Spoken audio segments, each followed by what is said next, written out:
To Suman TV. నేను మీ స్వాతి. నా చుట్టూ పచ్చని పొలాలు, అందమైన పూల తోటలు కనిపిస్తున్నాయి కదా. ఎక్కడో ఉన్నానని మీరు ఖచ్చితంగా అనుకుంటున్నారు. నేను విజయవాడ ప్రక్కనే ఉన్న మంగళగిరిలో ఉన్నానండి. మంగళగిరి పేరు వినగానే మల్లెపూల తోటలకి, అలాగే సన్నజాజి తోటలకి, గులాబీ తోటలకి పెట్టింది పేరు. ఇక్కడ నేను రైతు పిచ్చయ్య గారి తోటలో ఉన్నాను. పిచ్చయ్య గారితో మాట్లాడదాము. చాలా మంది కూడా రైతు అసలు వాళ్ళ జీవన విధానం ఎలా ఉంటుంది, పంట పండించడానికి వాళ్ళు ఎన్ని కష్టాలు పడుతున్నారు, ఆ సాగు విధానాలు ఏంటి అని చాలామంది తెలుసుకోవాలనుకుంటారు. ప్రజెంట్ ఇప్పుడున్న జనరేషన్స్కి ఇవేమీ తెలియదు. అవి చూపించాలి అని మా చిన్న ప్రయత్నమే ఇప్పుడు నేను పిచ్చయ్య గారితో చేయబోయే ఈ స్పెషల్ ఇంటర్వ్యూ. మరి చూసేద్దాం ఇక్కడ ఎంతమంది పని చేస్తూ ఉన్నారు, పిచ్చయ్య గారు ఎప్పటి నుంచి ఈ సాగు చేస్తూ ఉన్నారు, ఈ సాగు మెలకువలేంటి, ఇవన్నీ వివరాలు మనం తెలుసుకుందాము. ఇంకా చాలామంది కూడా ఇంకా పూలు కోస్తూ ఉన్నారు. 12 గంటలకల్లా కంప్లీట్ అయిపోతుందంట. ఆ తర్వాత మార్కెట్కి వేస్తూ ఉంటారు. అలాగే పిచ్చయ్య గారు కూడా స్వయంగా కొన్ని కిలోల పువ్వుల్ని విడిగా అమ్ముతూ ఉంటారట. ఆ డీటెయిల్స్ కూడా మనం తెలుసుకుందాం. ముందైతే పొలంలోకి వెళ్ళిపోయి, తోటలోకి వెళ్ళిపోయి ఈ సాగు ఎలా చేస్తున్నారు, ఏంటి, పువ్వులు ఎలా ఉన్నాయి, కోత కోసేవాళ్ళు ఎప్పుడు వస్తారు, ఏంటి, ఇవన్నీ మనం చాలా చక్కగా తెలుసుకుని మనం కూడా కొంత అవగాహన తెలుసుకుందాము ఈ రైతుల గురించి. ఇక్కడికి వచ్చిన తర్వాత ఆ ఎక్స్పీరియన్స్ మనకి ఖచ్చితంగా తెలుస్తుంది. ఇంకా చాలామంది ఉన్నారు కదా, వాళ్ళతో మాట్లాడదాం. అలాగే పిచ్చయ్య గారితో కూడా మాట్లాడదాం. వచ్చేయండి. ఇటు ఎటువైపు చూసినా ఇవే సన్నజాజి తోటలే ఉన్నాయి. ఇది సీజన్ అనుకుంటా. మల్లెపూల తర్వాత సన్నజాజి పూలు వస్తూ ఉంటాయి కదా. ఒకవైపు మల్లెపూల తోటలు ఉన్నాయి, అలాగే సన్నజాజి తోటలు కూడా ఉన్నాయి. వాటికి కూడా అక్కడక్కడ పూలు వస్తూనే ఉన్నాయి. చూద్దాం మనము. ఎక్కడ చూసినా ఇక్కడ వరకు అయితే సన్నజాజి పూల తోటలే కనిపిస్తుంది.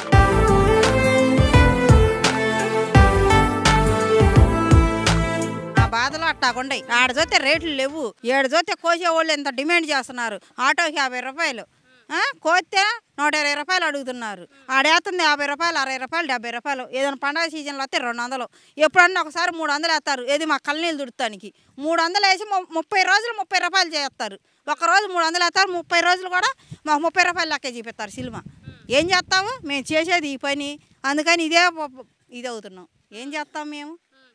కూలీ రేట్లు తగ్గించమని అడగొచ్చు కదా మీరు. ఇప్పుడు డిమాండ్ చేయలా 120 వస్తే రేపు వస్తాం, లేకపోతే మేము రేపు రామంటున్నారు. రేపు రాలేదనుక ఇచ్చిపోతాయి. మేమేం చేయాలి అప్పుడు? అందుకని అట్టొకటి తీసుకొని నేరానికి చేస్తాం. అది ఈ ఏడు చాలామంది రైతులు తీసుకోలేక ఇక అట్ట బీళ్లు పడిపోయండి పొలాలు. ఎంతమంది కూలీలతో కోయిస్తారు మీరు రోజు? 10 మంది ఉంటారు, 15 మంది ఉంటారు. ఒక్కో రోజు పనులు ఉంటే 2 వస్తారు. అది ఒక మంది అని ఉండదు, ఒక 4 అయినా 5 అయినా ఉండదు. అట్లాగా మా పని. ఏం చేస్తాం? ఒక విఐపిని చూపిస్తాను పిచ్చయ్య గారిని అన్నాను కదా, మనతో పాటే ఉన్నారు.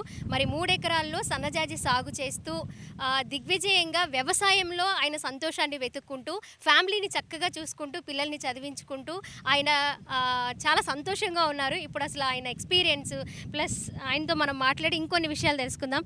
నమస్తే పిచ్చయ్య గారు, ఎలా ఉన్నారు? బాధలు తప్పల, బాగానే ఉన్నాం. బాధలు తప్పల.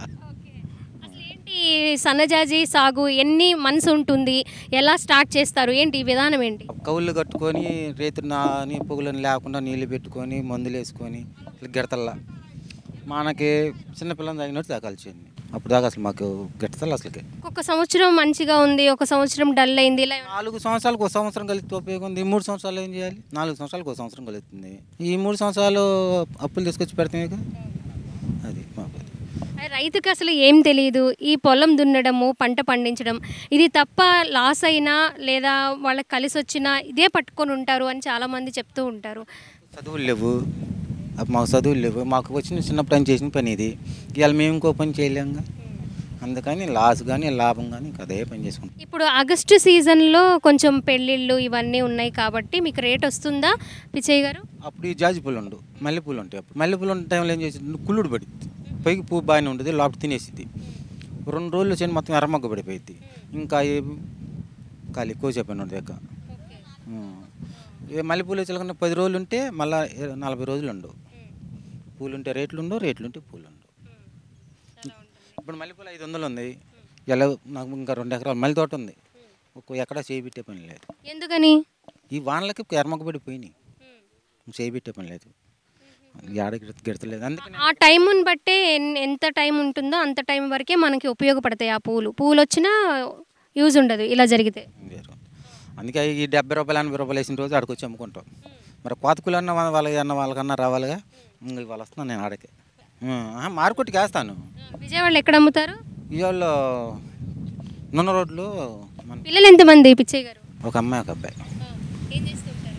అబ్బాయి డిగ్రీ చదివాడు, అమ్మాయికి పెళ్లి చేసాము. అమ్మాయి ఎప్పుడైనా హెల్ప్ చేస్తూ అలా వస్తూ ఉంటారా ఇలా పొలం చేయడానికి? మా అబ్బాయి వస్తాడు, చేను కట్టే ఉంటాడు. చదువు అయిపోయింది, జాబులు లేవు. చేనుకి వచ్చి ఆడు మందులు వేయను, నీళ్ళు పెట్టను, పూలు కొత్తాడు, అన్నీ చేస్తాడు. నేను ఒకళ్ళు ఊరిపోయిన వాడే చేస్తాడు చేళ్ళ పని అంతా. సినిమాలు చూస్తూ ఉంటారా పిచ్చయ్య గారు? మేము సినిమాలు చూడకే 25-30 సంవత్సరాలు అయిందో. అంతకు ముందు చిరంజీవి సినిమా అయితే వెళ్ళేవాడిని. ఎవరు ఇష్టమైన హీరో ఎవరు? చిరంజీవి సినిమా అయితే వెళ్ళేవాడిని, బెనిఫిట్ షో చూసేవాడిని. ఇప్పుడు అసలు పోవటం లేదు, రావటం లేదు. ఎప్పుడు అంటే ఎక్కడి వరకు చదువుకున్నారు మీరు? అసలు చదువుకున్నారా? ఏమి లేదు, చిన్నప్పటి నుంచి వ్యవసాయమే. వ్యవసాయం.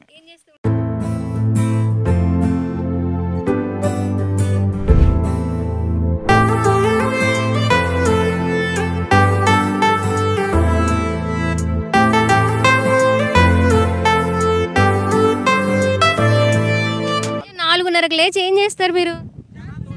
4:30కి లేచి చేసేది 5 కాల నుంచి వాళ్ళని ఎక్కించుకోవటమే సరిపోయింది. వాళ్ళని ఒక గంటన్నర వాళ్ళని తీసుకురావాలి. గంట సేపు వాళ్ళకి పట్టిద్ది వాళ్ళని ఎక్కించి రావటం. ఒక ఆమె వచ్చేది, ఒక ఆమె రాదు, వాళ్ళ ఇంటి ముందు నుంచోవాలి, వాళ్ళని ఎక్కించుకోవడం సరిపోయింది 6 దాకా. ఇంత కష్టపడుతున్నారు కదా పిచ్చయ్య గారు, మీ ముఖంలో చిరునవ్వు అస్సలు పోనే పోలేదండి. పరిచయం పోయింది, అది పుట్టుకతో వచ్చిందంటారా? పోయింది. మీలాగే అందరు రైతులు కూడా అంటే చాలా కష్టపడతారు, కాదనను. ఆ కష్టంలో కూడా ఇలా సంతోషాన్ని వెతుక్కొని మీలానే మిగిలిన రైతులు కూడా నవ్వుతూ ఉండాలని కోరుకుంటున్నామండి. మేమంతే కోరుకుంటాం, అందరూ శుభ్రంగా ఉండాలని కోరుకుంటాం. ఇంకేమైనా మార్పులు రావాలనుకుంటున్నారా ఈ వ్యవసాయ విధానంలో కానివ్వండి? ఈ వ్యవసాయం లేకపోయినా పర్లేదు, పిల్లలకి జాబులు అయితే ఏదైనా చేసుకోవచ్చు. పిల్లలకు జాబులే చదువుకొని వ్యవసాయం ఇంకా చేసేవాళ్ళు లేరు. ఇప్పుడు మా వాడు ఉన్నాడు, లేకపోతే వాళ్ళ అబ్బాయి ఉన్నాడు, ఇదిగో చేస్తున్నారు. అందరూ చేయరుగా, ఒకళ్ళిద్దరు చేస్తే ఉపయోగం లేదుగా. అది ఏదైనా జాబు లేదు, కంపెనీలు వచ్చి జాబులు ఎత్తే ఏదన్నా. ఈ చుట్టుప్రక్కల చాలా పొలాలు రేటు రాక అలాగనే వదిలేస్తున్నారు అని అన్నారు. అది చంద్రబాబు ప్రభుత్వం వచ్చా బాగా వచ్చినాయి రేట్లు. 6 కోట్లు చెప్తున్నారు, 6 కోట్లు చెప్తున్నారు. మొన్నటి దాకా 2 కోట్లు 20 లక్షలు చేసి అమ్మారు. ఇది ఇప్పుడు 6 కోట్లు అయింది. అది